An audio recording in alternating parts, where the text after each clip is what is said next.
Mic test, mic test. Sounds like we are live here for the late night number 74. For the top 8 of the late night of number 74 anyway. We have some very, very interesting matches up ahead, so hopefully you guys are ready.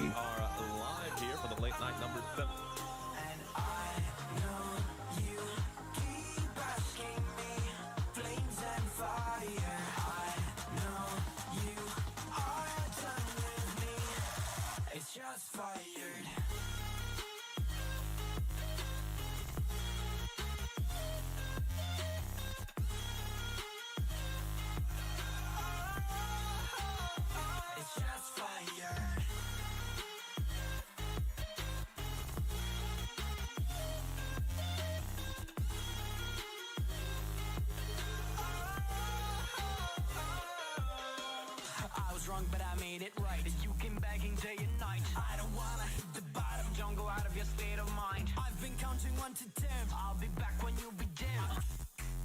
With my music together again. I see, yeah, I see you go down. Yeah, I see you go down. I see, yeah, I see you go down. Yeah, I see you go down. And I know you keep asking me. Welcome everyone, my name is PrimeTimeWizardTv, and today we're doing the late night number 74, again, late night events, the road to Japan. Who is going to be the lucky champion that makes it all the way to the Pokemon World Championships, courtesy of the Shuffle Squad? Again, we're doing the late night events.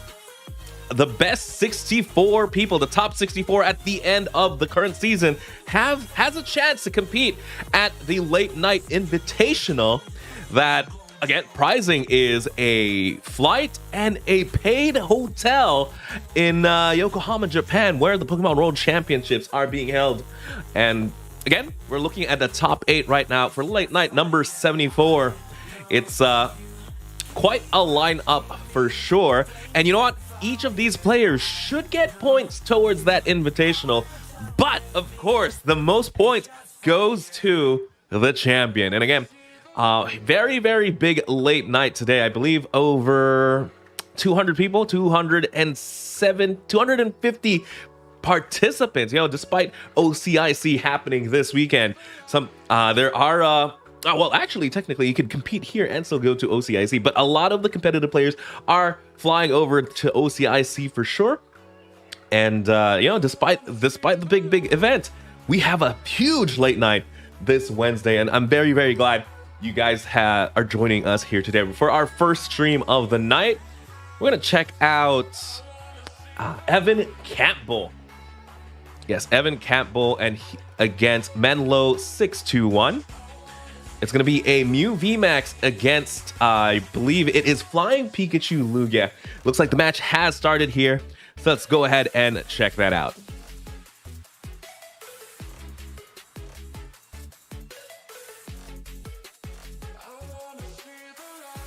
All right, again, we have Evan Campbell against Monlo621 here at the top 8 of late night number 74. Both players set up. Looks like Monlo's going to be able to go first here. Yeah, Monlo's going to be able to go first here, playing Mew with Meloetta. Okay. I'm very surprised actually seeing Meloetta and Mew here at the top 8 of the late night event. Something we've seen more often now is the control variant of Mew, where all we play is double turbo energy and a lot of disruption supporters like Judge or Marnie, Roxanne. Then we play disruption stadiums like Lost City and Path to the Peak. More importantly, Path to the Peak there. But Manolo here is bringing up an old classic. So when Mew VMAX did first come out, it was paired with this Meloetta most of the time, right? Meloetta has the Melodious Echo attack that does I believe it does 70 damage times the amount of Fusion Strike energy attached to all of your Pokemon. And when supported by Alessa's Sparkle, you can essentially do upwards of 210 damage on your first turn going second, right? That combo was very, very powerful. In fact, that was when Mew was the undisputed best deck in format. And Manilow here taking us back. So Evan is going second, right? He is going second. I mean, sorry, Manilow is going first, so there's no way he can attack with that Meloetta. We already see the Fusion Strike energy attached to that Meloetta. But yeah, we shouldn't, we don't see an attack because you're going first. So Evan can breathe a little bit easy. He's playing the Lugia V-Star with Flying Pikachu. Very interesting deck for sure. I love how there have been a lot of partners to Lugia V-Star recently, right? We see this Lugia Flying Pikachu. I've even seen Lugia Ditto with Shedinja come out recently in the online events. Looks like we're going to go over to Evan here. He's going to need to find a second Lugia, right? That's the name of the game. You fully expect Manilow here to just have the knockout next turn. There's no way they don't. With that board, Meloettas, 2 Genesects on board with 2 Forest Sealstone, by the way. Forest Sealstone allows them to get anything from their deck, essentially making Genesect half a Starbirth. So yeah, definitely getting a second Lugia is going to be big here. Goes for the quick ball here. Finds Lugia, discards the Archeops. Very big discard there. Going through the deck. Again, hallmark of good player, knowing what you have to work with. Actually, very important in the Lugia deck as well, since you're really counting those special energies. Especially their colored special energies. So you can determine, what can I attack with this game, right? Do I have enough resources to attack with the, how many amazing Pokemon? But there we go. We do have 2 Lugia set up. We have a Lugia V-Star in hand already. So that's not too bad there. We can attach this Aurora Energy to the active and try and read the wind. Try and draw a little bit better. We do have like a couple of supporters in hand, but they're both Gust. Despite one being Boss's orders, the other being Serena, these are both Gust supporters. We're going to go ahead and just attach an Aurora Energy. We could Serena away the boss. That's fine, I think. Yeah, Serena away the boss, discarding the boss to draw up to 5 cards there. Hand is looking a lot better for sure, and we can... Lugia does have this one attack called Read the Wind. First attack called Read the Wind, where they can discard 1 card to draw 3. That's not that bad when your back's against the wall. And since, honestly, you're drawing 3 for free, you're not going to be attacking with anything too meaningful on the first turn. So might as well get 3 fresh cards for sure. We're going to go ahead and Read the Wind here, discarding a Lugia V-Star and drawing 3 cards, passing over back to Manilow. Again, Manilow has knockout set up, right? But Evan has the perfect counterplay where it's just, even if you take a knockout, I'm getting a Lugia V-Star no matter what. There's no way here for new VMAX to take knockouts on both Lugia V-Star. We're going to see there we go. There's 4 Fusion Strike energy in play. That means that little Meloetta, it's doing 280 damage on the second turn. Absolutely powerful. We're going to see the Ultra Ball come out here. Possibly find a Mew VMAX just to evolve one of the Mews on the bench. Preferably maybe the one with the energies, perhaps. Or we could also just hold on to it, right? The Pokemon that's exerting pressure right now is the Meloetta.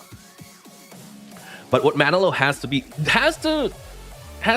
check though is if the Mew V on the bench with all the Fusion Strike energy does go down, it does limit the Meloetta's damage output, right? You're taking out 2 Fusion Strike energy, that's taking out 140 damage. But there we go, Meloetta with the Melodious Echo for 280 damage.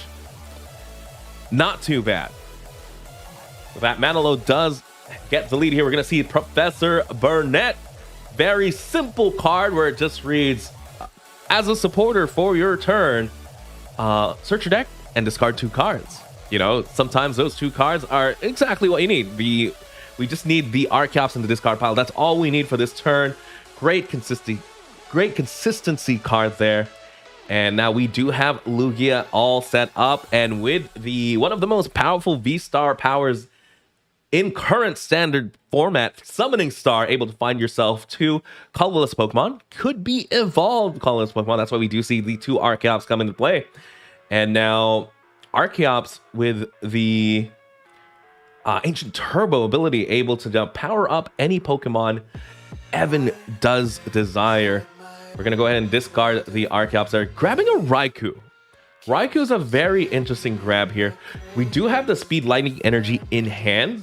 And Raikou should be enough to take a knockout on the Meloetta. Maybe do damage onto the Mew V. We're going to see there 2 Aurora Energies being attached to that Raikou. And this Primal Turbo has to grab maybe a DTE or... yeah. Oh, the V-Guard Energy and the DTE. I like that play where V-Guard Energy essentially making this Lugia V-Star into a Lugia VMAX. You know, it does match the HP of Mew VMAX at this point. And here we go. We're going to see the amazing shot doing 120 damage to 2 Pokemon. And he does choose the Meloetta and the Mew on the bench. I like this play because it puts in pressure onto the Mew as well. And, you know, it alleviates some of the heavy lifting that Lugia has to do. If Manalo decides to evolve this Mew V into a Mew VMAX, it will have essentially 190 HP. Well, 190 HP, which is very, very easy for Evan here to reach. Lugia V-Star does a base of 220. We have damage modifiers like the powerful energies to work with. We do draw the amazing Yveltal there off the prizes, so it makes a lot more sense now why they went for the amazing Raikou. Because if you, ideally, I think amazing Yveltal is your ideal attacker in this matchup, right? Being able to take a knockout on a VMAX Pokemon, take 3 prizes essentially for an attack is pretty good. But again, Raikou did its job here where he just went ahead and took a knockout on Meloetta, big pressure, and is exerting so much pressure right now onto the Mew. We're going to see Manalo here go for the boss's orders. Again, this Lugia V-Star has 310 HP. I didn't quite catch how many power tablets they've used. I know they've discarded 1 very, very early on. We're going to see the Echoing Horn come into play as well, bringing down the second Lugia V-Star. And now... technically, this is a 3rd Lugia V-Star. That's the same one that got knocked out earlier. Now there's 4 prize cards on the board, right? There's 4 prize cards on the board. You take knockouts on Lugia V-Star. You take out knockout on the Lugia V. You're winning the game. So great play here by Manalo. It's just that he did already commit the boss's orders for return onto this Lugia V-Star that again has the V-Guard Energy. V-Guard Energy reads that you take 30 less damage from Pokemon Vs. True to its name, V-Guard Energy right there. I believe, yes, a couple of Fusion Strike systems coming down here. Again, a very powerful ability here from the Genesect V, where you're just able to draw cards up till...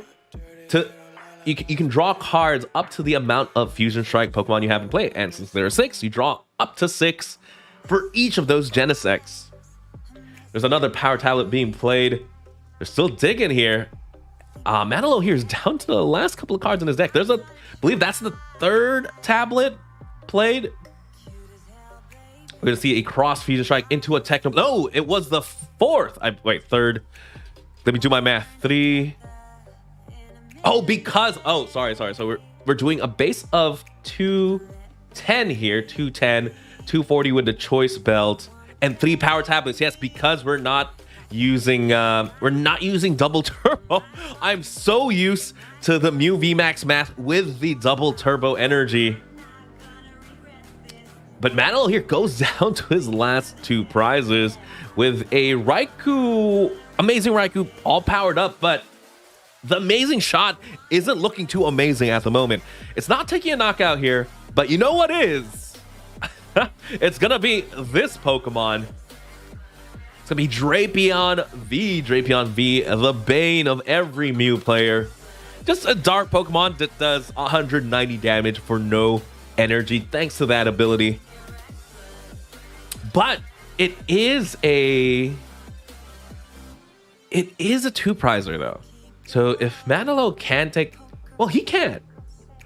He can. He has the Mew VMAX in play. The second Mew VMAX in play with the double turbo energy and the...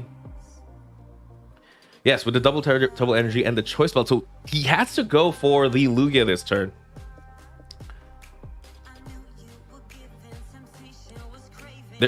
I don't think they have any more Lugia VMAXs, right? They discarded one. We'll have to see here off this Evolution Incense. Yeah, this Lugia VMAX on the bench is technically the last hope here. Something they still could do is they can still boss stall for sure, but they're just going to go for the amazing shot here. 120 damage to the Mew V, to both Mew VMAX here. Both Mew VMAXs are heavily damaged at this point. 240 damage on the active. It's just now down to Manolo. Do they have what it takes here to close out the game? Do they have one more Gust option?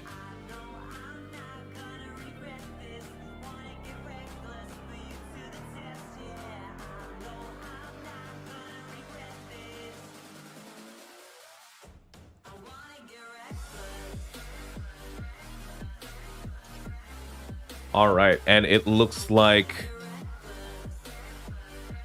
they're looking through the deck. They might not have it here, but just doing an attack here isn't the worst. You know, they're going to go ahead and retreat there to the second UV, playing the Path to the Peak.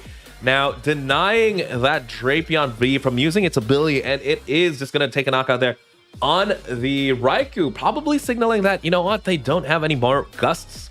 So if there was another Lugia V-Star here, that is the window of opportunity that Evan needs to get back into the game. No Lugia V-Star. And unfortunately, Lugia V only has 220 HP as well. That means this should be Manilo's game, unless there is a play I'm not seeing. They could go for, again, I mentioned earlier, the boss stall, potentially.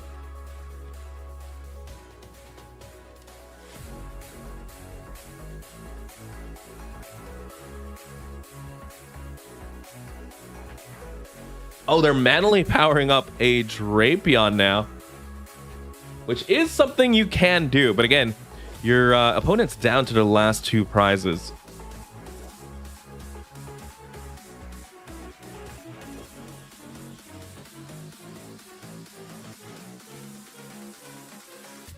Go for a big research there, going for the Lost Vacuum. Yeah, they're just gonna go for an arrow dive here. Oh, by getting rid of the choice belt on the Mew V on the bench. Technically, this is the window of opportunity here, right?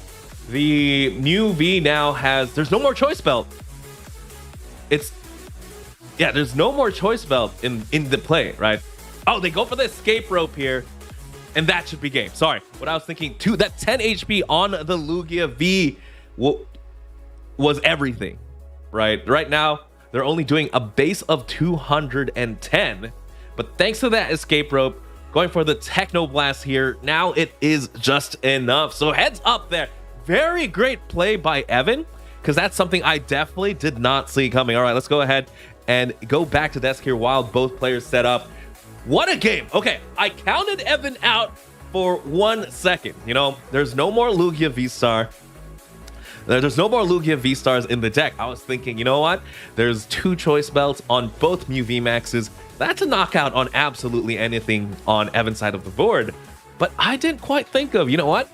Look for your Lost Vacuum, which has the ability to remove tools or stadiums and get rid of a choice belt on the bench while taking knockout on the active with a Lugia V that has 220 HP. And without any more damage modifiers, that Lugia V might as well be a Lugia V-Star.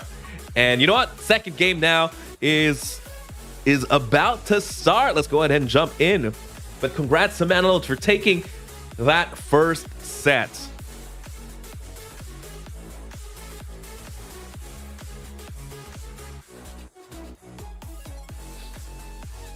All right. Looks like Evan here is going to opt to go first now. However, looking at the hand, there's no second Pokemon. There's no Lugia V. A lone Pumpkaboo with the energy gets the Aurora energy attachment for the discard to the Archeops. And just like we were talking about earlier, is that Manolo here, he's playing Meloetta and Mew, right? Not the double turbo version of Mew. He's playing Meloetta. We talked about how Meloetta has the capability to do 210 damage on your first turn going second.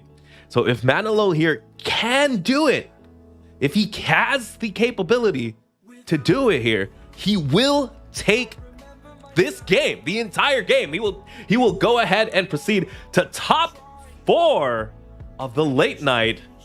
We're gonna see a Fusion Strike system drawing 3 cards. We have the Forest Sealed Stone now attached to the Genesect. So that is absolutely anything they need. All they need here is a switch. If they get a switch, they have the Forest Sealed Stone to get the Lesson Sparkle to attack with that Meloetta. Pumpkaboo only has 60 HP. We're gonna Fusion Strike system one more time, finding a Mew. That's not quite it. We're gonna use the Star Alchemy here.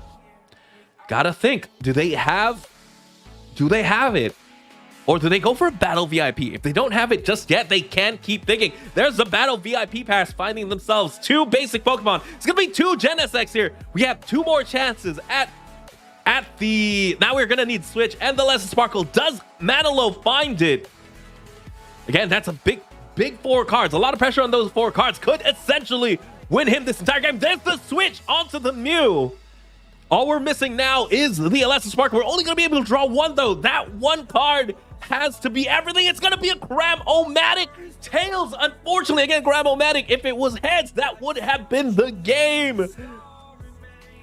We're gonna go for a Silene, essentially giving Evan here some time to breathe. Silene is not a Lesson Sparkle, but if that Cram-O-Matic was just had the right coin flip, that would have been it. Cram-O-Matic again reads: discard an item card, flip a coin. If heads, get any card you want from the deck. And I'm 100% sure Manolo there was looking for the Alessa's Sparkle. Looks like there's Silene just putting back a Path to the Peak there. Very, very good play. Again, Path to the Peak will stop Lugia's later down the line. And back to Evan now. Doesn't have too much still. He's going to have to attach that double turbo energy. Use this Serena. And off the Serena, you just have to hope you draw at least a basic Pokemon. And even if you do... Okay, we do have a Quick Ball here. Quick Ball can still grab Lugia V. However, this now... Manolo is free to start using supporters... To use his Gust supporters, right? He doesn't necessarily have to use the Alessa Sparkle to attack with the Meloetta. As long as he can get a DTE on that Mew and evolve it to the Mew VMAX. We're going to see the Quick Ball come into play now. Look, going through the deck. The grabs the Lugia V. They're going to have to bench the Yveltal as well, right? We know Manolo is playing stuff like the Escape Rope. No, it looks like they're not going to bench the Yveltal. So now Boss's Orders and Escape Rope, if they can take a knockout on this Lugia V, that puts Evan back a turn. Puts back Evan another turn here. And again, it's just a matter of what are the cards in Manolo's hand. We got to see there's 4 Genesects in play. However, not too many discards happened on the last turn, right? They go for the Boss's Orders. They're the boss on the Lugia. Do they have the DTE, Mew VMAX, and Damage Modifier? It's going to be an attachment there onto the Meloetta. This Meloetta is doing 50 damage. Not quite the damage output you want necessarily. So interesting case, but they do play the Path to the Peak, right? Path to the Peak does stop the Lugia from using its V-Star ability, and it just goes for the Melodious Echo for 50. I'm very curious to see what's in Manolo's hand. Typically, Mew decks only have all the gas in the world, but they're going to go ahead and use this Lost Vacuum there to get rid of... Again, we saw it earlier, get rid of a tool. Now we saw it get rid of Path to the Peak, which I'm sure Evan is glad is out of play, because now the Archeops can come and help out, right? They're gonna be able to use the Primal Turbo here to attach to the Lugia V-Star, and despite having a slower start, Evan still was able to get there, right? Was able to get there, got the Lugia V-Star, was able to use Summoning Star. Now we're off to the races. We're taking a knockout here on the Meloetta, and with the V-Guard energy, again, making the Lugia have around, there's 50 damage on the Lugia, so technically it has about 260. Pretty easy to knock out, but again, there is the amazing Yveltal as well now on the bench. So even if Manalo does take this Lugia knockout, he has to prepare for a second Mew. All right, we're gonna see the double turbo attachment there onto the Mew V, and I'm sure Manalo's just thinking he was this close. It was this close, very, very close to just running away with the game. Multiple opportunities there, but the hand is just not working with him. He's drawing just one card off the Fusion Strike system. Again, these okay, Ultra Ball should give us a clearer picture of what is in there. It looks like a Fusion Strike energy and a Quick Ball. That makes sense. Typically, you don't want to discard those Fusion Strike energies because you need them on the Meloetta. And there we go. We're going to see the Mew VMAX now coming into play. We still need one more Mew, though. There's 4 Genesects on the bench. We did see him discard a Quick Ball. But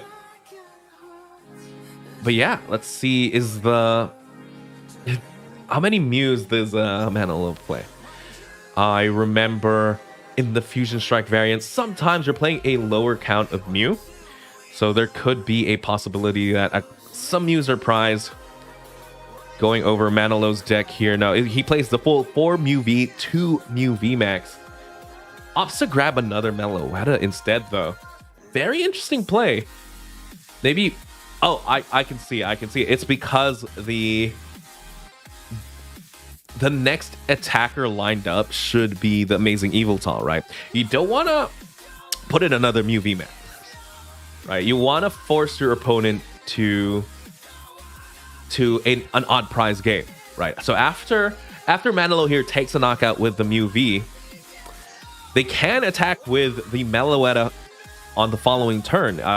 Amazing Yveltal only has 110 HP. The one Fusion Strike energy grab there off the Alesso Sparkle probably signals that there was a lot of Fusion Strike energy in that hand, unfortunately. And there it is. We do see the amazing Yveltal come into play. Do you have enough energies to facilitate looking at the deck at the moment? Yes, we do. We're going to go ahead and attach a Hiding Dark and the double turbo energy. We're only going to need... we're going to attach both Auroras now.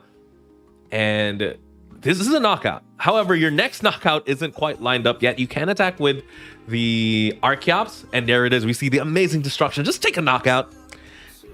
Easy read there. And takes... Evan here takes 3 prizes, goes down to 2, and is technically a gust away from winning this game. And he needs a gust and a different attacker, right? He needs one more big attacker. I'm not sure if... Oh, and there's a Roxanne, though. Big disruption. Now that I'm thinking about it, maybe it was Fusion Strike Energy and Roxanne in the hand. But very, very big play here by Manalo.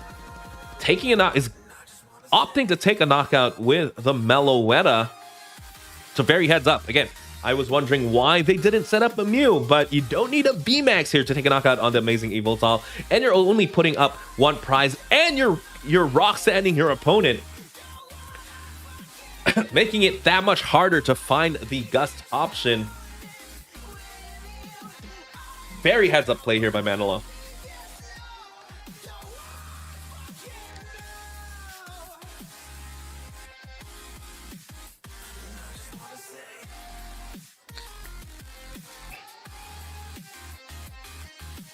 And there it is. We're going to see the Melodious Echo for 140 damage. Evan here does promote the Archeops. Finds a great card. Finds an absolutely great card. And by attacking with his Archeops as well, it means he's only giving up 1 prize. If he doesn't bench anything here, he can't lose the next turn, right? So Evan here actually in a pretty good position. Yeah, actually in a pretty good position. Manalo still needs to take 3 prize cards now that I think about it. So even if he benched a V Pokemon, there's essentially no chance of losing. Unless Evan puts down a Flying Pikachu VMAX and for some reason. But yeah, we're going to go back to Manolo here. And Manolo playing this game absolutely perfectly, in my opinion. Just getting the attack off with that Meloetta that turn, pairing it with the Roxanne, are the plays you need.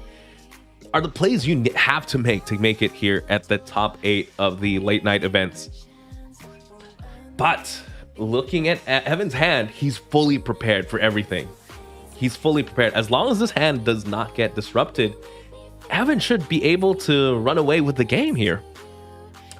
Oh, Echoing Horde forgot to take that into account. So here we do see the boss's orders on the Lugia V. But again, Manolo still has to take 3 prizes. This is 2. We're going to see the Techno Blast here come out. 220 prizes. Sorry, 220 damage. Goes down to 1 prize. But oh boy, Evan here can just go ahead, put down that Drapion V. And again, the Drapion V, the bane of every Mew VMAX player. Dynamic Tail, 380 damage, takes a knockout on a big VMAX. And Evan Campbell runs away with the game, ladies and gentlemen. That was, let's go ahead and go back to the desk while we wait for our players here to set up. But what a game! I mean, I was counting Evan out, right? Manolo almost had the game. He almost ran away with it if the Cram-O-Matic just landed the right way. But luckily it didn't. And even then, with the slower start from Evan, just not being able to take advantage of the tempo you're able to get by going for the gas, by taking a knock, by potentially taking a knockout on a Lugia V, got very close to doing it. But by missing out on that knockout, you lose your tempo. And Lugia V, just doing Lugia V things, able to set up very, very important attackers. All right, players are now ready. And I'm pretty sure, yes, Manolo's gonna opt to go first here. And again, this is top 8 of the late night number 74. Evan Campbell against Manolo 621.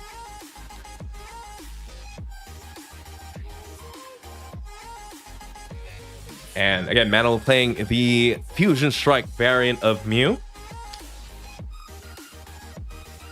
against Lugia V-Star. Again, both these decks were best decks in format at some point in the metagame. In fact, both these decks are tier 1 decks, right? I'm going to see the Battle VIP pass there, grabbing 2 Mew Vs. Not too bad. 4 Seal Stone attachment as well. Onto the Genesect. We're going to have to see, are they going to use that Forest Seal Stone now? Yes, it's going to be Star Alchemy if I had to guess. Just grab 1 more Battle VIP.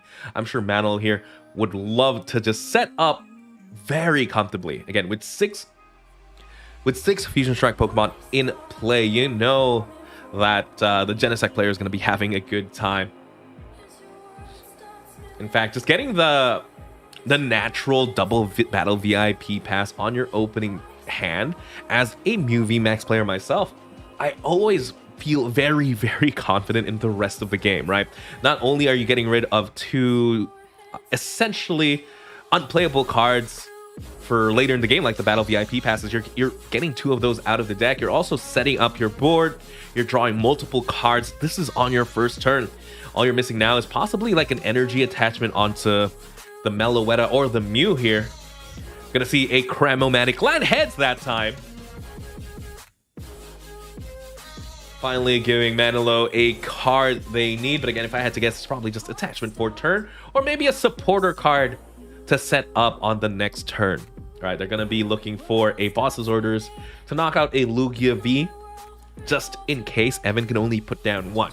Right, we're gonna see the Forest Seal Stone now attach, another Forest Seal Stone attached to the Genesect, but again, you can only use 1 of the Forest Seal Stone because it is a V-Star power.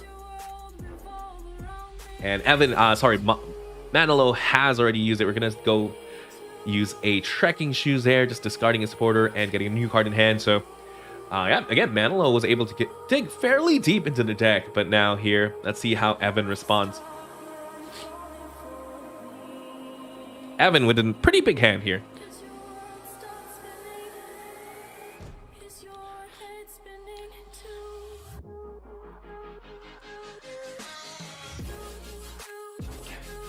Obstacle for the Ultra Ball. Let's see what they're going to find. They could grab the Luminion. They could just go, yes, they could go grab the Luminion and grab the Professor Burnett that is in the deck. That kind of sets up their field, right? They could go double Lugia V, Luminion, Professor Burnett.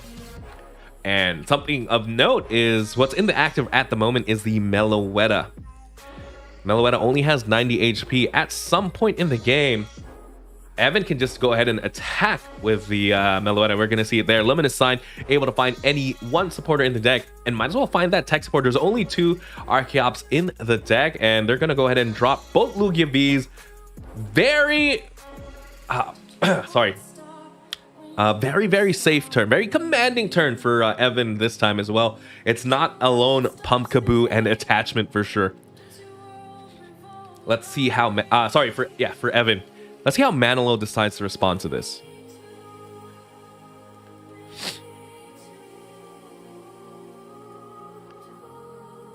Something I do want to check is... Yeah, Evan is only playing the 3 Archeops. That's what I was thinking. Typically, Lugia decks opt for the 4 Archeops because it is such an integral part of your strategy that you can't afford to prize 2, right? But... Again, Evan here opting for a probably leaner deck, opting for 3 Archeops, especially with the Professor Burnett. You're able to really target down those Archeopses fairly easily. Off like 1 Quick Ball, we saw it here. Quick Ball into Luminion, into Professor Burnett. Maybe felt more comfortable with the 3 Archeops line, right? You don't need to just find it in your hand, go for the Ultra Ball, Quick Ball to discard them, right? You can just go with the easy Luminion, Professor Burnett, discard. So very heads up. I think that is an absolutely great adjustment in the Lugia deck here. Makes for a leaner deck, and in more ways than one, for sure. You're playing one less. You're playing one less Archeops, which again you don't like seeing late in the game. All you need are really those 2 to get discarded, and then Professor Burnett. I'm a 100% a believer in Professor Burnett. All right, we're gonna see Manilow here did go for the boss's orders on that Luminion. Just gonna take those 2 prizes. I like this play, right? This Luminion is what I fully expected it to use. Its Aqua Return attack for a water and 2 colorless, which again Lugia V-Star should be able to do. Water and 2 colorless to go back into the deck and get rid of a liability in play. But Manilow there just eyeing it out. You know what? I'm going to take this knockout before it jumps back into the deck. Preferring to think about it. He preferred to take the knockout on the Luminion V over something like a Lugia V that can potentially evolve there. And we're going to see Evan here just power up the Raikou. Just really targeting down that Meloetta. Meloetta, I think the Meloetta exerting that much pressure onto Evan's deck just does not want to deal with it.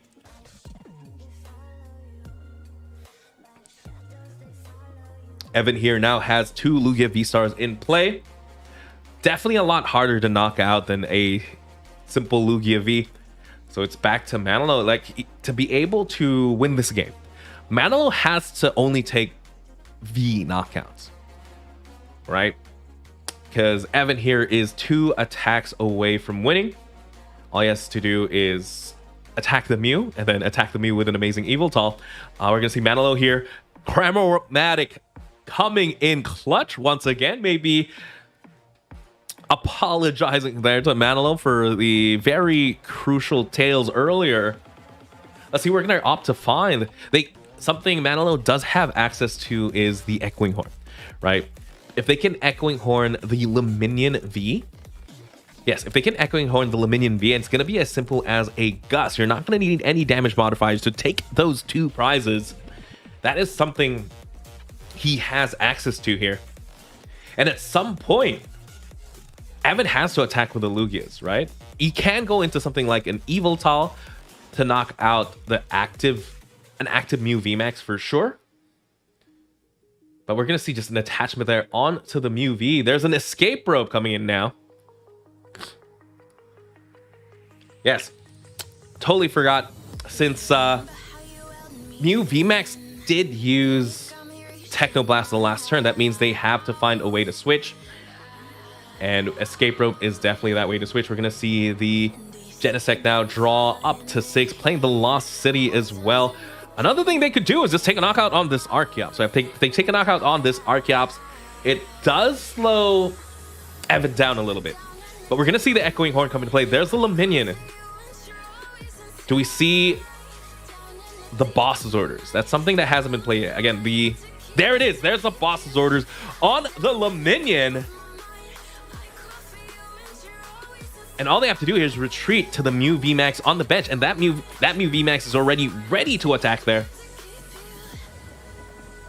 There's another Cram-O-Matic. There we go. That pretty 50-50 there. Finally gets Tails after 2 heads. We're going to see a Fusion Strike System draw up. One more Cram-O-Matic for the road. All right. Again, at this point, not quite sure what they need. Besides maybe damage modifiers just in the hand, right? They're not down any choice belts. They're not down any damage modifiers, really. And I like that the one Mew in the active right now has that Fusion Strike energy. We saw how important it was to hit the magic 310 number, which is a lot easier when you don't have double turbo attached to your Mew VMAX. And we're going to go ahead and they're going to go ahead and take this knockout, go down to 2. Manalo here in a very commanding lead. Again, Raikou, amazing Raikou did take a knockout on a... Again, it did take a knockout on the Meloetta, but unfortunately now is not exerting any pressure. There's no knockout available for this amazing Raikou. Yeah, I believe Evan here has to go for something like maybe... Do they play Radiant Charizard? I feel like I haven't seen it. No, they don't play any Radiant Charizard. They're going for the Marnie here. What do they need to find? At this point, maybe they just have to attack with the Yveltal. They just have to attack with the Yveltal and just hope that Manalo doesn't get the knockout in return. They're gonna go for the Primal Turbo here. Let's grab 2 powerful energies onto the Lugia. The Lugia now has 3 powerful energies, doing 280 base damage there. That might just be the play. I don't see a clear... They could have powered up an Archeops, potentially. I think Mew VMAX has around 190 HP. They would have needed the Choice Belt on the Archeops to take that knockout, since the powerful energy was already attached there to the Lugia. Yeah, we're just going to go ahead and retreat here to the Lugia. Tempest Dive for 280 damage. Opting not to discard the stadium. And now, it's up to Manalo. This is it. If Manalo can find enough damage modifiers and energy to take this knockout, 4 Genesects now hitting the field. Gotta ask, there's one choice belt, one power tablet in the discard pile.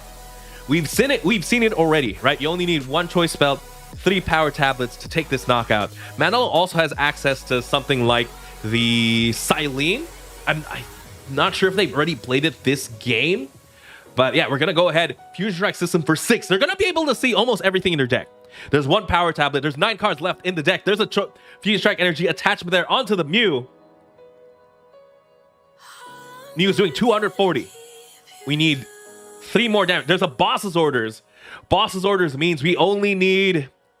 Sorry, 210, 240. 2 more. 2 more damage bar. There's 1 more power tablet. 270 damage here at the moment. They need 1 more. They need a choice belt. They need a fusion strike energy. They need the power tablet. It's gonna be a cross fusion strike. Techno blast. Not quite the knockout. And with that, yes, it's gonna be an attachment. Double turbo energy onto that Lugia V-Star. Retreats there to the Drapion. Drapion, dynamic tail, taking the knockout. Evan Campbell, ladies and gentlemen, takes the set. Let's go ahead and head back to the desk there.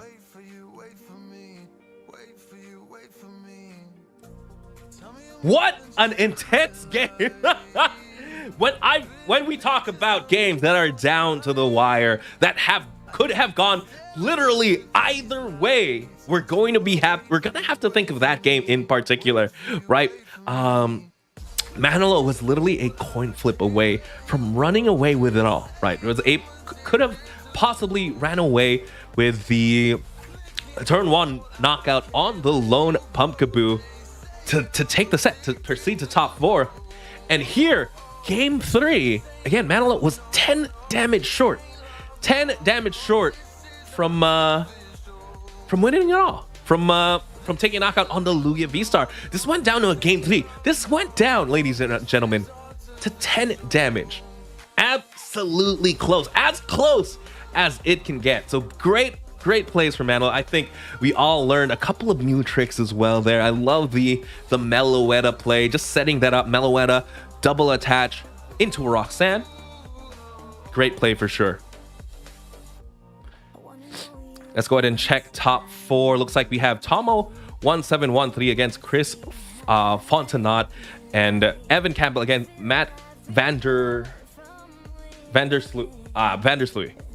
All right, let's go ahead and check if we have any other game live at the moment. We have Evan already streaming their game here. Give me 1 second. The other side of top 4 has already finished a match.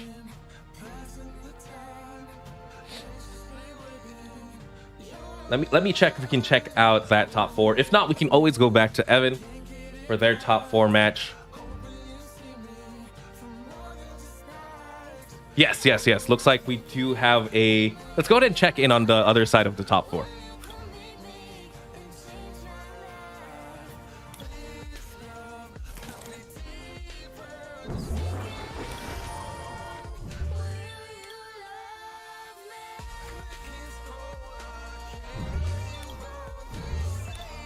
Yeah, looks like it is Reggie against Mew, but look, we're having a little bit of technical difficulties on this side of the stream here.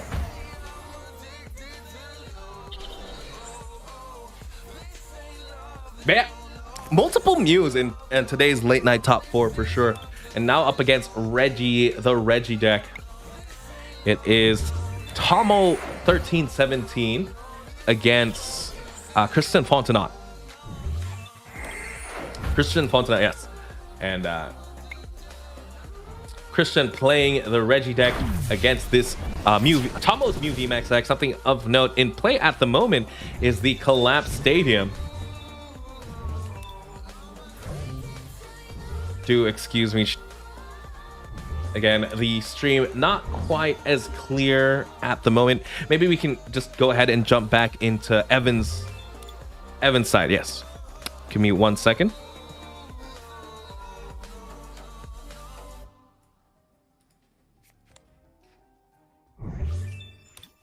All right, we'll head back to the desk while I set this up.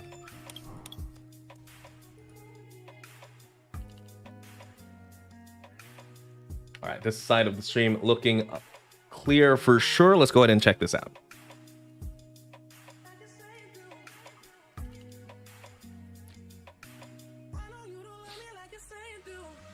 All right, we have Evan Campbell again against Cinder.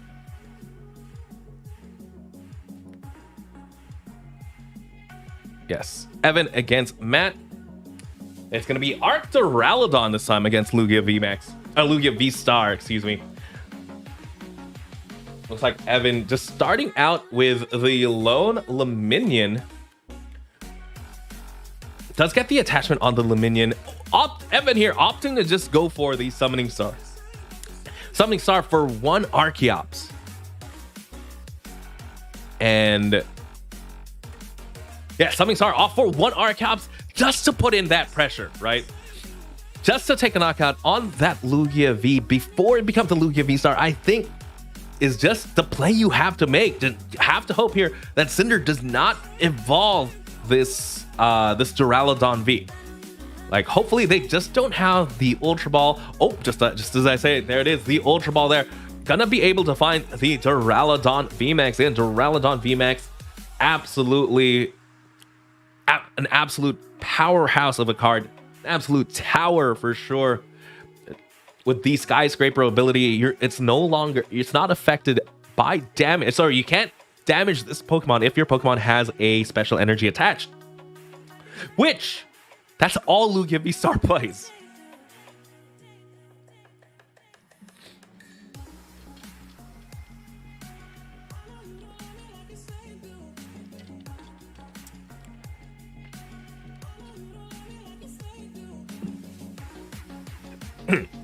Excuse me. But yes, that's all Lugia V-Star plays. So now this Duraludon, especially with the big Parasol, it's Duraludon against the world, right? It's just that this Duraludon is very much equipped for this matchup.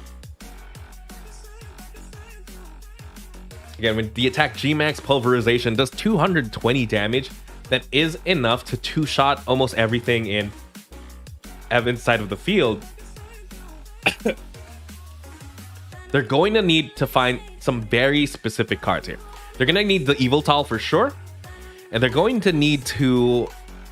Oh, they go for the Boss's Orders on the Drapion V on the bench. I like that play. The Lugia and the active not doing that much at the moment.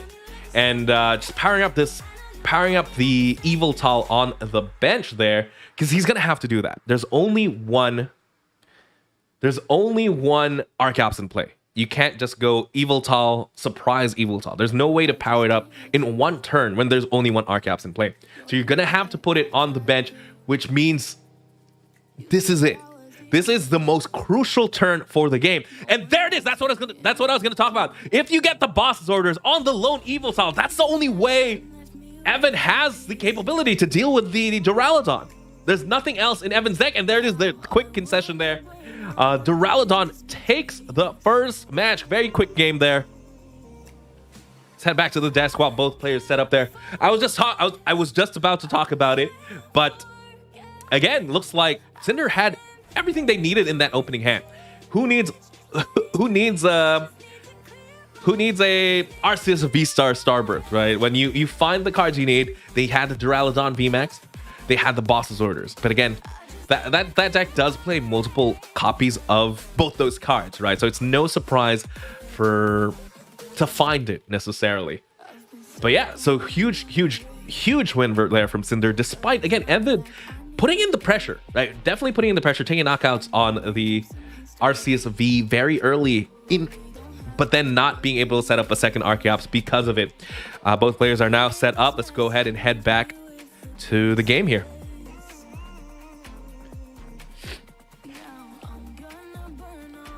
All right, Evan here opting to go first. Does have the Evolution Incense to find the Archeops. And don't you just love to do this where you have the Ultra Ball as well, getting the 2 Archeops to the discard pile absolutely naturally there. Finding the Lugia V, gets the attachment, and now they are a V-Star away from getting a knockout on anything on Cinder's side of the board.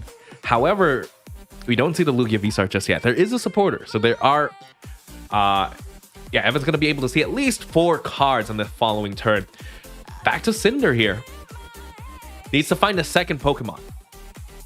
Wouldn't blame them here if they just decided to drop a second Arceus V as well.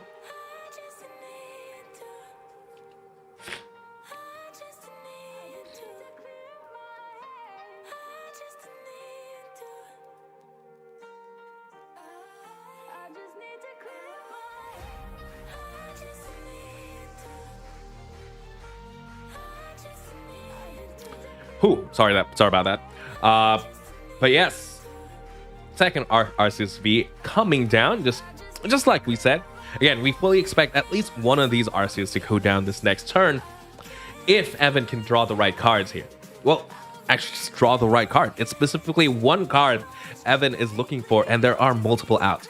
There's naturally drawing into the Lugia V-Star, using an Ultra Ball to find it, using an Evolution Incense to find it. So very good chance here that Evan has it. But what else does Cinder have in his hand? He needs to find the Duraludon V as well, just to get it ready for Duraludon VMAX. We're going to see the attachment there on the bench, fully expecting again for the active Arceus to get knocked out. Something they could do as well is mustard the Duraludon out. Let me double check if they do play the mustard card. No, they don't. Yeah, some Duraludon lists are opting out of the mustard card, where if it is the last card in your hand, you get to play it, and then the single strike mustard card, and if it's the last card in your hand, you get to play it and search for any single strike Pokemon from your deck and put it onto your bench. That means you can bypass the first phase of Duraludon. Looks like Cinder there went for a Marnie. It was a pretty big Marnie here with the Temple of Sinnoh, typically. But they are still going to be able to get this attack off. Yes, they're going to be able to attach two powerful energies there onto the Lugia V. Use the second Archeops to attach two energies to the active. They're going to have to attach two. They can't use double turbo because of the Temple of Sinnoh in play at the moment.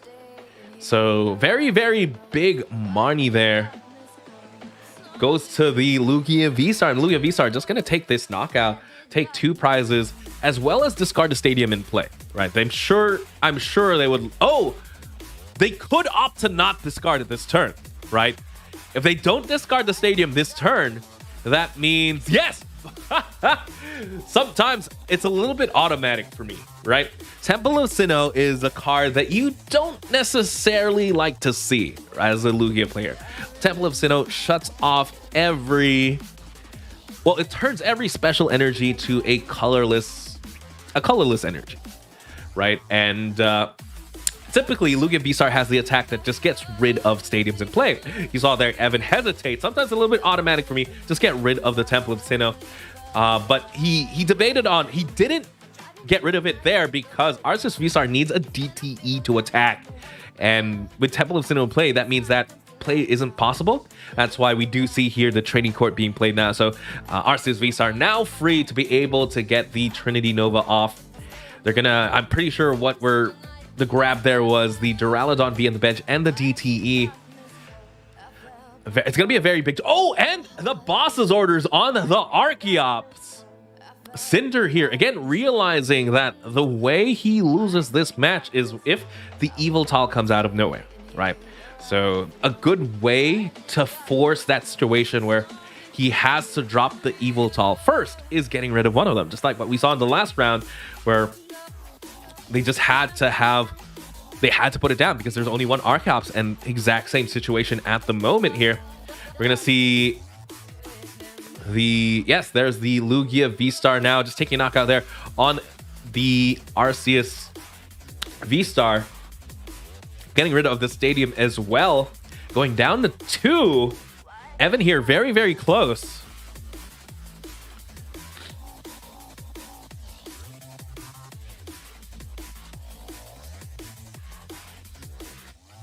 Duraludon V now in the active here for Cinder. Do they have the VMAX? If they don't have them VMAX, we're going to a game 3. If the VMAX is in hand, though, the VMAX can close out this game, just like we saw earlier. No matter how far ahead Evan can get, if you have the right cards in hand, you can win the game. Big Marnie here. Off this Marnie, you need to find the Duraludon VMAX. Let's see if Cinder has it.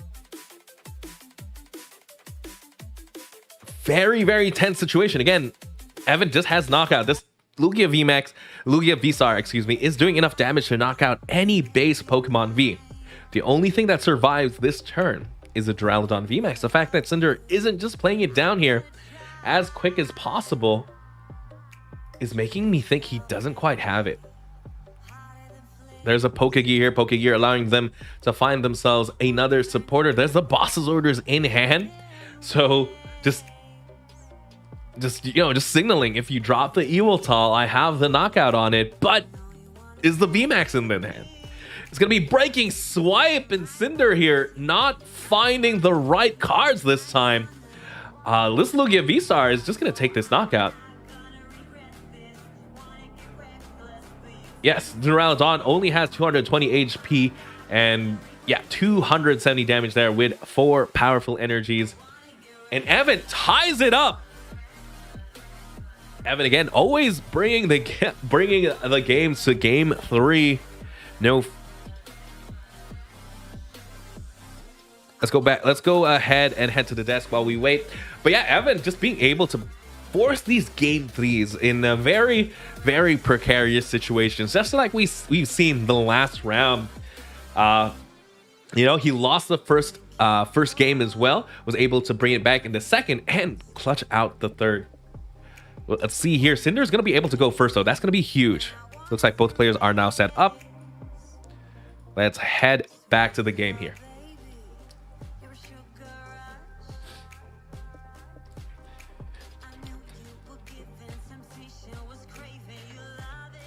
All right, again, Cinder able to go first here. Very important as the Arceus player. It gives you that chance to turn into Arceus V-Star before anything bad can really happen. We does start the Arceus V here. Does get the attachment for turn. Do we see the Duraludon V? Dropping the Duraludon this early could be big. We saw earlier how much he was struggling at finding the VMAX. But no, it's just going to be a lone Arceus here. Now it's back to Evan. Can Evan find the right pieces to get to the Lugia V? Luckily, Flying Pikachu now in the active. Not going to matter too much in this matchup, but it's nice to have that. It's nice to have that free retreat, right? That pivot in play for sure. Something some Lugia decks don't quite have access to sometimes. Looks like here Evan just committing on the Ultra Ball, discarding the Flying Pikachu VMAX. Gonna find themselves that Luminion V again. Not too many things in hand at the moment. They're gonna go for the Luminion and the Marnie. I like this play. Try and disrupt your opponent a little bit, giving them only 5 cards to work with next turn. Something they could do. They could retreat and read the win, but they're opting not to there.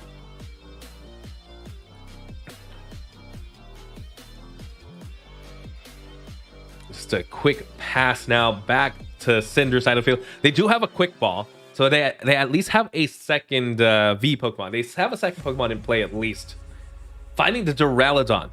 The question is the Arceus V-Star in hand? Horus Experiment now coming into play. They get to look at 5 cards from the top of their deck, put 3 into their hand, 2 into the Lost Zone.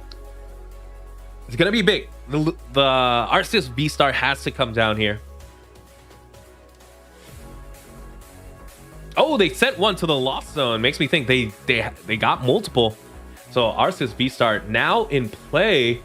They can go ahead and do the Star Birth ability. Star Birth again, able to find themselves any 2 cards from their deck.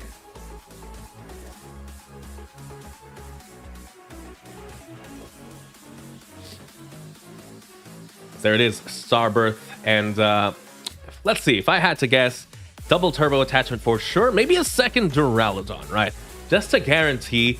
There it is. Second Duraludon, just in case Evan here has the Lugia V-Star Gust into a Duraludon. You want to have 2 in play. We're going to see the Arceus now go for the Trinity Nova. 180 damage there onto the Flying Pikachu. Not quite enough. 190 HP on that Flying Pikachu. I don't think Cinder is playing any damage modifiers to help facilitate that. But that's okay. You know, the name of the game is not racing price cards here. Just like what we saw earlier, the name of the game is the board state.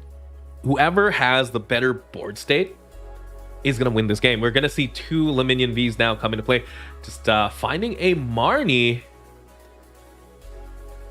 I believe they still need a second Archeops and the Lugia V-Star. And unfortunately, it looks like Evan's going to miss it there. But I like the Marnie chain here. You need to slow down your opponent, right? You have to disrupt as much as you can, because the Duraludons are just such a huge threat to your deck. And it's just going to be a pass there. Evan there missing the attack with the Lugia. Something now open to Cinder is if they can evolve into a Duraludon VMAX and go for the boss's orders, they can take down the lone Lugia in play. Right? There's only one Lugia. It has 220 HP. There's 2 powerful energies as well. Very, very, very tempting card there. Do they have it off the Marnie? There's a Duraludon VMAX. Even if they don't, they're still in a pretty good position. The fact that the Duraludon's in play and they're going to be able to set up 2, they retreat there to the Duraludon and the boss's orders. Then the boss's orders there onto the Lugia V. Evan just completely losing a turn there. They're going to have to find another Lugia V, and then they still have to deal with the big Duraludon. Cinder here, just willing that boss's orders to the top of their deck most of the games at very, very crucial turns here. Absolutely huge.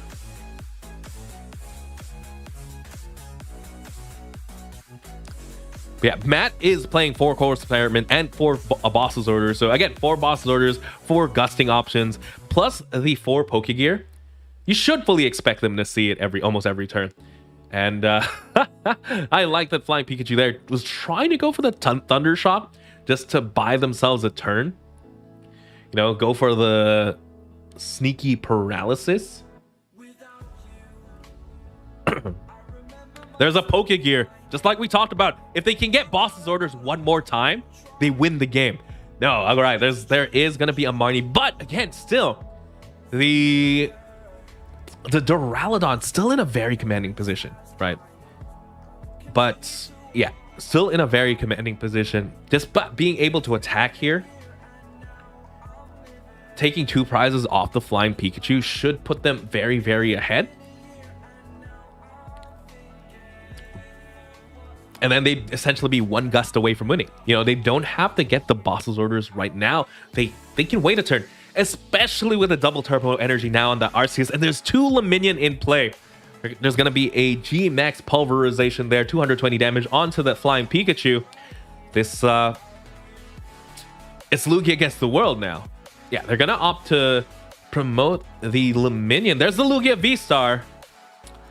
I don't think they have enough. If that Ultra Ball was Quick Ball instead, right? That Ultra Ball had to be a Quick Ball instead to be able to find the amazing rare Eviltal.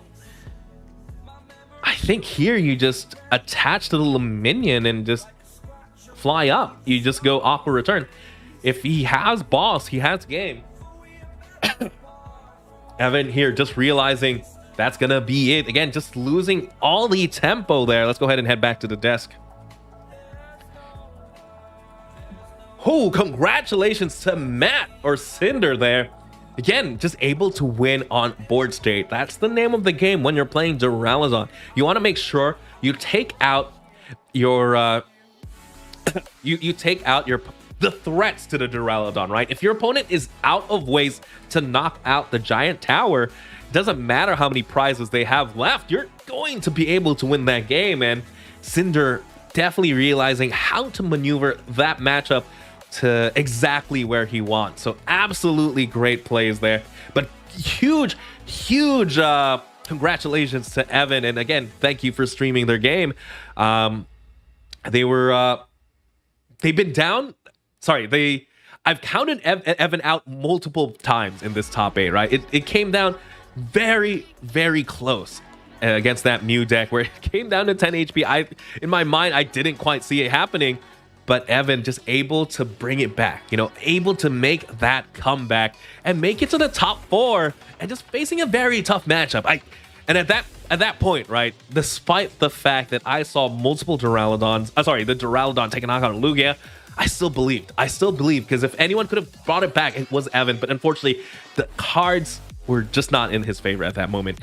The Ultra Ball there, if it was literally a quick ball instead, then maybe we could get an amazing Evil Tile set up.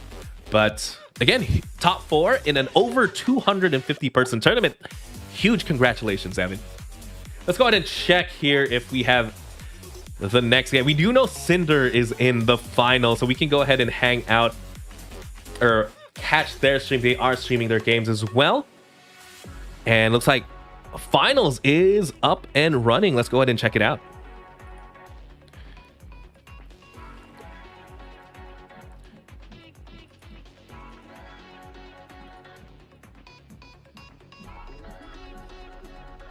Yes, it's going to be Tomo 13-17 here against Cinder. Or Matt here. It's going to be Mew against Duraludon.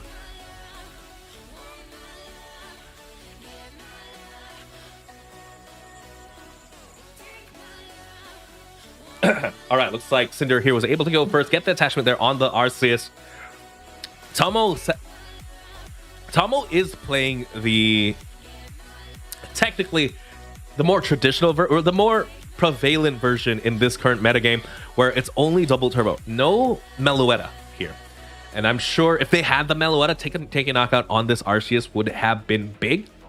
But right now, this Arceus is safe from any sort of damage this turn.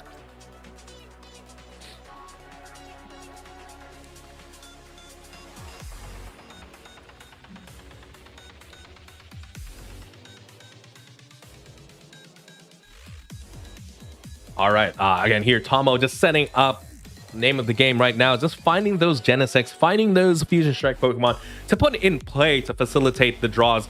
See Cramomatic come in. No, it's going to be Tails there. One more Fusion Strike system here. Draws 3 more cards. Again, they have the Mew with the energy, but they're going to need a second Mew. They're going to need a second Mew here. They do get the Forest Seal Stone, and they're just going to go ahead and use the V-Star power, possibly find themselves the Battle VIP, because again, Arceus V with 1 energy attachment is already very scary. To go for the Judge here instead. Big Judge, try and maybe slow down the opponent. But again, if they don't find a second Mew V, Cinder here can quite easily take a knockout. Mew V only has 180 HP, which is just enough with, which is just the right amount HP to get knocked out by a Trinity Nova with a DTE. We're going to see another Cramomatic here. Very important Cramomatic. Tails, unfortunately, but there's a quick ball. 1 card left in hand, grabbing 1 more Genesect, drawing 5 more cards here. 4 Genesects in play at the moment. There's a second Mew V. All right, and we know here Cinder, I believe, is not playing any means of damage modification. Let me double check that real quick. Yes, there's no means of damage modification, so it's base 180 for sure. It's just that, do they want to take this knockout here? They do get the DTE and the Ultra Ball, so they have the Arceus V-Star. They have the attack without needing anything necessarily. They even have the boss's orders for turn, right? So they can use this Starbirth to just set up. You know, they can go ahead, Starbirth, find themselves the Duraludon VMAX, and maybe a second one? Or another supporter for the next turn, like Professor's Research. That sounds good for sure. Again, Mew VMAX, another deck here that only plays special energy, right? Duraludon VMAX with the Skyscraper ability just is performing really well in today's meta, where things like Lugia, Regis, Mews, they're only playing special energy, because these are some of the best decks in format. And just having that very, very powerful ability, despite not being the fastest deck in the world, definitely cements its place in today's meta. And yeah, we're going to see the Starbirth there grabbing the Duraludon VMAX, and with the Trinity Nova attack, it's going to be a fully powered up Duraludon in just a turn here, and the boss's orders there just to grab the Mew V with the energy. Oh, something of note though. There is no... that wasn't a metal energy. Duraludon VMAX needs a fighting and 2 metal energies to attack. But I believe they're looking for... Okay, they did get one off the prizes. Maybe they had a couple of energies prize there. They do play 5 metal. So I found it very odd, especially this early, where they only have 6 cards in their discard pile, that they didn't have enough metal energy. Must have been multiple prize there. And now that Duraludon's almost good to go. They're going to need to commit a couple of power tablets as well to take the knockout on a Arceus V-Star. Arceus V-Star does have 280 HP. I like the addition of the 1/1 Flying Pikachu as well in this Arctura list. I just realized that that's why there is the lightning energy there. But yeah, again, 280 HP, still quite the amount of HP to deal with, right? They're gonna need a Mew VMAX, Choice Belt, and 2 power tablets to deal with it. There's the Choice Belt.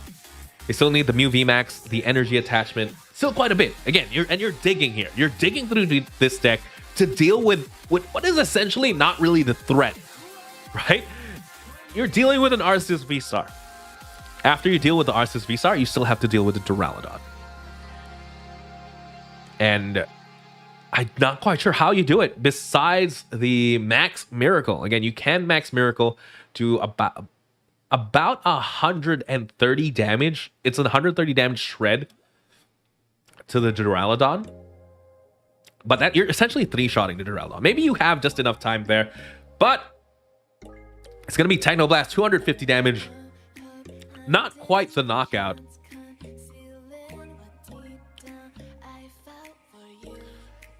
Let's see here what Cinder decides to do. Goes for the Colress's Experiment there. Gets a couple of cards. Maybe they're thinking... Maybe they're thinking they need to set up another Duraludon.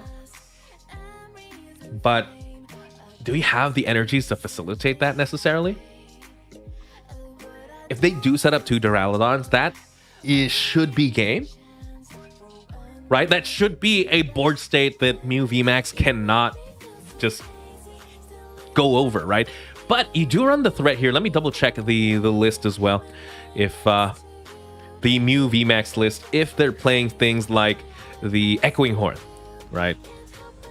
No Echoing Horn here. It's a very interesting Mew VMAX list. I like the choices for the stadium. It's 1 Crystal Cave, 1 Collapse Stadium. Both those stadiums are very anti-lost spots, but in this matchup, you could use the Collapse Stadium to get rid of this Mew VMAX once it's hit by this Arceus V or Duraludon VMAX.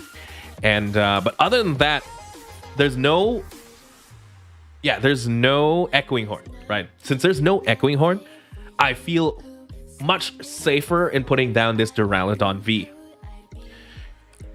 Because now it's not, even if they take a knockout on this Duraludon V, even if they take a knockout on the Arceus V-Star, you need to force your opponent to deal with the Duraludon V Max, right? That's the name of the game here.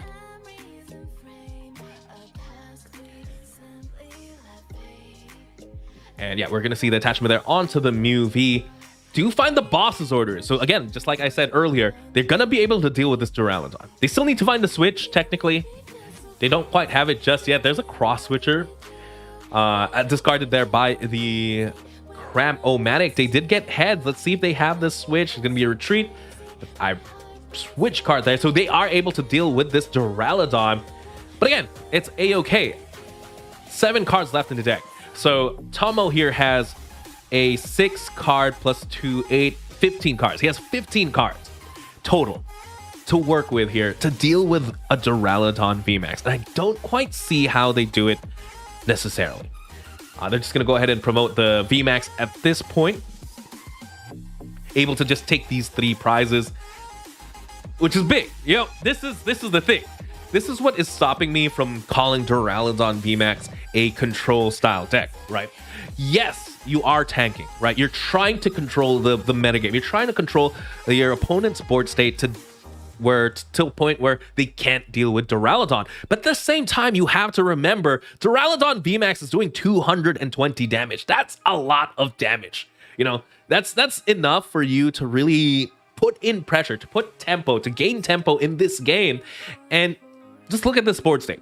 Duraludon VMAX is gonna take this knockout on Mew VMAX. You're gonna take 3 prizes. You're gonna go down to 1. You're in a scenario where, you know what? I'm a boss away from winning the game. Oh, but looks like they're gonna opt to just boss the Mew V. I like this play as well. By bossing this Mew V before it turns into a Mew VMAX, what is Tomo gonna do? There's nothing he can hide behind. There's nothing in Tomo's side of the field that can take 220 damage now. So now he's safe from things like Roxanne, from Marnie. It's game on board, despite having only 2 cards on board, 2 Pokemon on board. Because yeah, nothing. He's gonna have to psychic. If he psychic leaps this Mew VMAX, Mew V, Genesect V's, they can't deal with it. There's no boss stalling either. The Arceus on the bench has multiple energies to try and retreat. I don't quite see it. But again, Tomo here was able to make it to the finals of the late night. If there's a play I'm not seeing, I'm sure someone who can make the finals of late night can make it happen here. But yeah, again, I don't quite see it. Duraludon VMAX, just an absolutely huge tower. Even if by some miracle, by some max miracle, some would say, the Mew VMAX takes a knockout on the Duraludon. Oh, with the Path of the Peak. Again, yeah, even if you take this knockout, yeah, you know, it's 330 HP. We've already committed power tablets. There's still an Arceus on the bench that can deal with the Mew, right? And there it is. Gmax Pulverization there, taking the last 2 prizes. Okay, that's something I have to keep note of as well. All right, let's head to the desk here while we wait for the players to set up. But yeah, okay, so Path of the Peak, that's one way to hit Duraludon for sure. So could be big. Those cards could be very, very big. Not as big of a wall there compared to, sorry, it's not as big of a wall that a Lugia player has to deal with. Like, Lugia only has one option to deal with Duraludon. Well, now that I think about it, Mew VMAX has 2 Path of the Peak. They have 2 chances there to deal with a Duraludon VMAX, as well as Max Miracle. So there are a couple of options to deal with Duraludon. This should be a very interesting game for sure. And now it is set up. Let's go ahead and head back.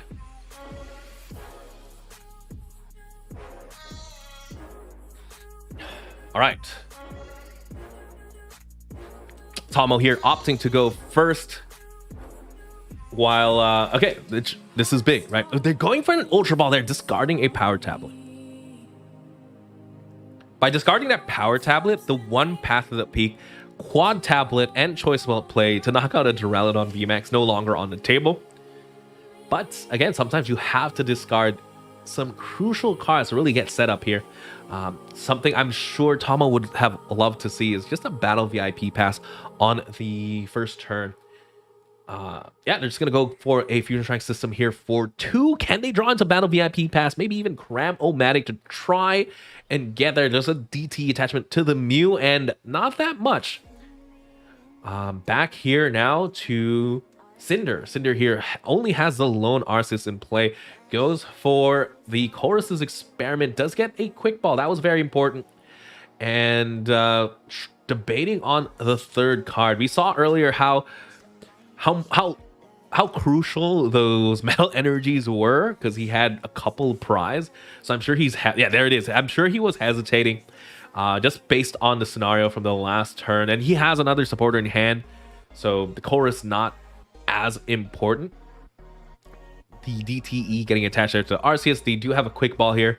It's important. They do, yeah, they can discard the Pikachu because there's no Echoing Horn for Tomo, so that Pikachu is as good as in the Lost Zone. And we're just gonna see the Trinity Charge here, getting the Fighting and double Nettle onto the Duraludon. Just going through the prizes. There's one more Duraludon. There's 2 Duraludon VMAX in the deck. One more Duraludon V. And now it's on to Tomo. Tomo has to put in the pressure, right? He has to find the switch, the Mew VMAX, the Choice Belt to take the knockout on this Arceus V. There's the Mew VMAX. Fusion Strike system for 1.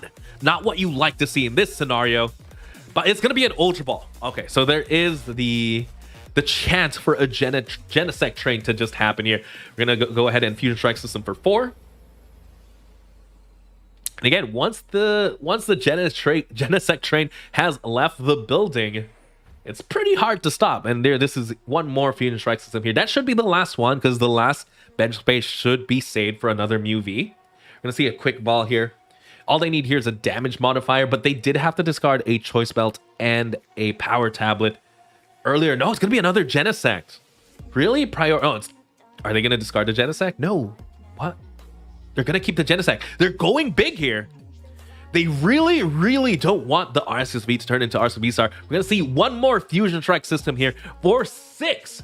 Did it pay off?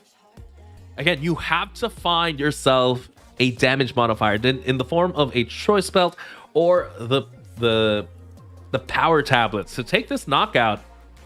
And you kind of went all in on this play. They still have one more way to draw, and that is with Judge. This could be big. This could be very big if they take this knockout, get rid of the possibility for a Arceus V-Star, and you just judged your opponent. They could potentially get stuck here. Very risky plays. Again, if you Techno Blast with this Mew, you're gonna have to retreat it. Oh, they do play the Collapse Stadium there, so they can use Collapse Stadium, get rid of it, and then bench another Mew later down the line. I can see their plays, and unfortunately, missing out there on the knockout on the Arceus V-Star. Arceus V is gonna give it a chance to evolve into the Arceus V-Star, giving them access to a Starbirth. It's looking very good here for Cinder, because now he has this window opportunity to try and set up a second Duraludon. They can evolve into this Arceus. They can attach the DT, so they have the attack. Could quick ball here, find themselves the second. So no matter what in this hand, I think you have access to evolving into another Duraludon, getting another Duraludon V, and getting a research, right? Hand is pretty good for sure. But if they missed out, right? If they didn't have the Arceus V-Star to work with, Cinder would be in a very, very tough position. That means it would have been a lone Duraludon against the world. But yeah, we're gonna see here, go for the Starbirth, fight against Duraludon VMAX, and possibly the research. If it's in the deck, there's the Professor's Research. Almost grabbed the big Parasol there. You don't want to misclick here and the finals of the late night event. Oh, opting for maybe Temple of Sinnoh instead. That could be an interesting play, but no, I think you need a supporter here. Looking like they wanted to keep the Ultra Ball in hand. I like that, because they need the Ultra Ball for next turn for sure. So might as well just grab a Chorus. That's 2 less cards, but you already have one of the cards you want in hand. They go for the Chorus's Experiment here.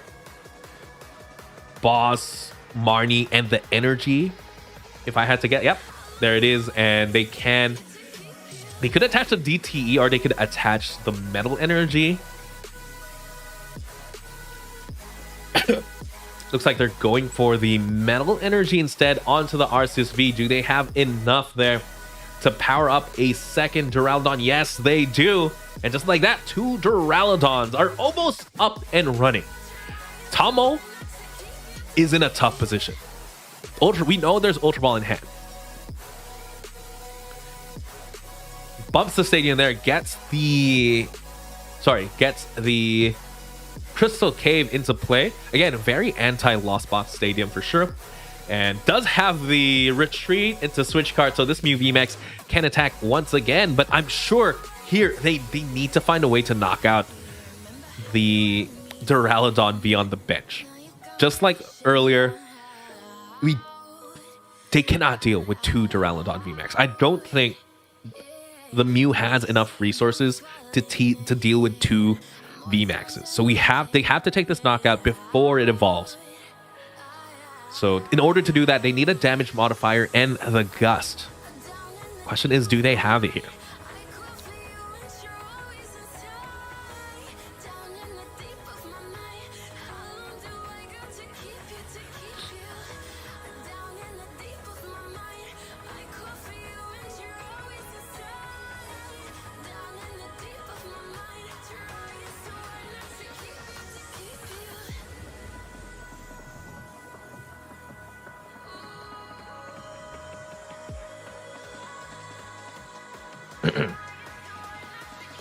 We're going for the Star Alchemy. Star Alchemy again.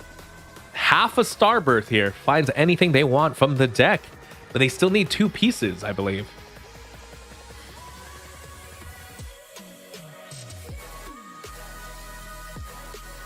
Opting to use an Ultra Ball. Maybe the fact that they needed 2 pieces, forcing them to find the Ultra Ball off the Star Alchemy, potentially, just to thin out the hand. That's an option for sure. Typically, you see a switch card there. An item card you can't burn, unfortunately, because it is a Mew VMAX is not a basic Pokemon. You can't use it to switch out there.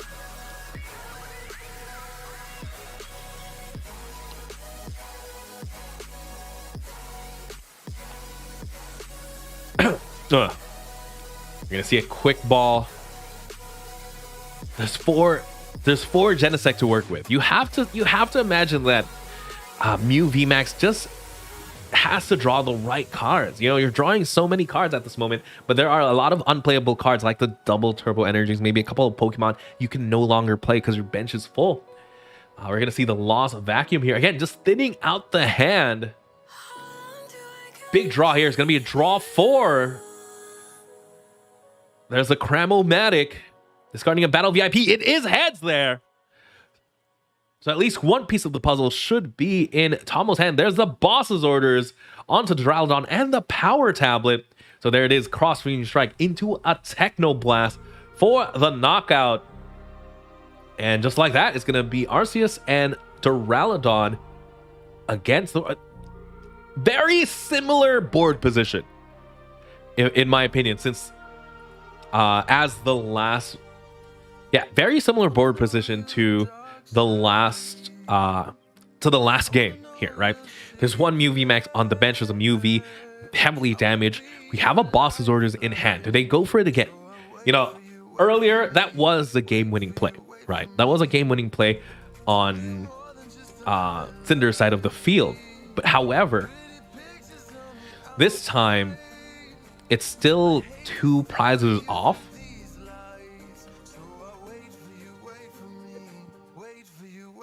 But they could be 2 attacks here from winning the game, right? If they opt to boss the Mew V, well, 3 attacks, including the attack from this turn. If they opt to attack the Mew V, take that knockout, and then take a knockout on the Mew VMAX, because that's all that can attack this turn, and then go for another boss, theoretically, that could win them the game in 3 turns. Whereas if you take a knockout on the Mew V right now, take a knockout on the Mew VMAX right now, the Mew V on the bench could evolve into Mew VMAX, and you have to 2-shot that before it's knocked out. That's also 3 turns technically. Yeah, that's also 3 turns. So there are some options for sure. But yeah, I think here maybe just taking the knockout on the Mew V, definitely safe. Yes, you're leaving your Arceus in the active. I like this play. So he's leaving the Arceus in the active just to thin out the deck 3 cards, right? So they are essentially a gust and 2 gusts away from winning the game. I'm not quite sure how many they've used at this point or how many they've had to discard. But again, they're going down to 3 prizes. And hitting into the active Mew also isn't the worst, right? If they evolve this Mew into a Mew VMAX, heading into it and then just hoping to find the boss later down the line is definitely a play. It's going to take them multiple turns to deal with this board here with the Arceus V, with the Duraludon VMAX. 10 cards with 13 cards left. There's 13 cards left. If you win the Stadium War, you also just win the game as well. That's something we have to keep note. So we're going to see the Genesect there draw 3 more cards. There's the Mew VMAX, excuse me. Lost Vacuum coming down as well. Again, both players just thinning out decks, thinning out cards at this point. Something that is live is Roxanne now. I'm sure. Let me double check if the Mew player is playing it. Yes, they do play 1 Roxanne, but it's going to be a judge there. Let's see if they find anything in particular in the next hand. Again, you don't need that much. You just need to hit. Here, you just need to thin out the hand. and find the judge at the right moment. 26 cards there for Cinder's deck. Tomo's actually down to his last card. Something we have to fully expect here is a Roxanne, but if you Roxanne, it's gonna be a Psychic Leap. Okay. So that was a Psychic Leap knockout there on the Arceus V-Star. Like that play, it does avoid, stop them from getting a... Sorry, it does stop them from taking or doing damage on the Mew VMAX. Also stops them from getting decked out. That's what I was thinking. We're going to see the Ultra Ball here. I think Ultra Ball just to thin out the hand. But the Escape Rope's a really good card. Temple of Sinnoh is a really good card. All you want to get rid of is the Double Turbo. You could attach the Double Turbo, just do 200 damage. That's not too bad. But we're just going to see a Marnie here. All we're looking for is a boss for the next turn. That's all we need for the next turn. Because we're going to take a knockout here on the Genesect. Cinder here, just very, very, very close to winning the game. Temple of Sinnoh being played, I don't mind that, just because it is one less card to draw. It does stop the Mew V from attacking, but I fully expect them to just have the Path to the Peak this next turn. That's the card they're going to have to play anyway to hit into Duraludon, because they won't have access to Max Miracle. There's no second Mew VMAX to copy. Yeah, there's no second Mew VMAX to copy. Right now, they need a lot. They need to disrupt the hand. They need to Roxanne, find the Mew VMAX, find the Path to the Peak. There's a choice belt, last card in the hand. Has to be Roxanne. No, it's going to be draw a couple more cards. Again, they have access to everything in their deck, but they have to do it so that they don't deck out. They're going to drop the Forest Seal Stone as well. Draw one more card here. Again, if the hand isn't disrupted, Cinder here, Matt has game in hand.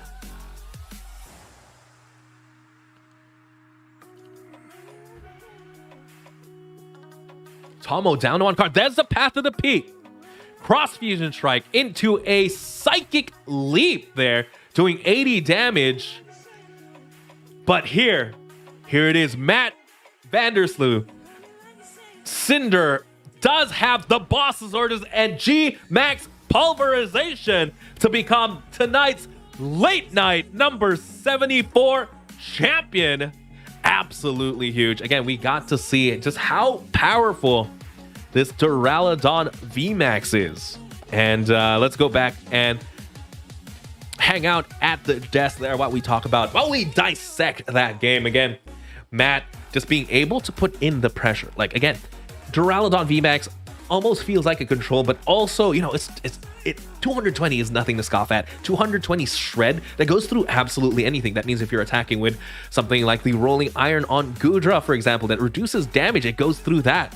If for some reason you have special energies on your Duraludon, you can still hit into opposing Duraludon, or you can hit through Milk Tank. So absolutely big, absolutely powerful card, and we got to sit through a masterclass of how to play the deck.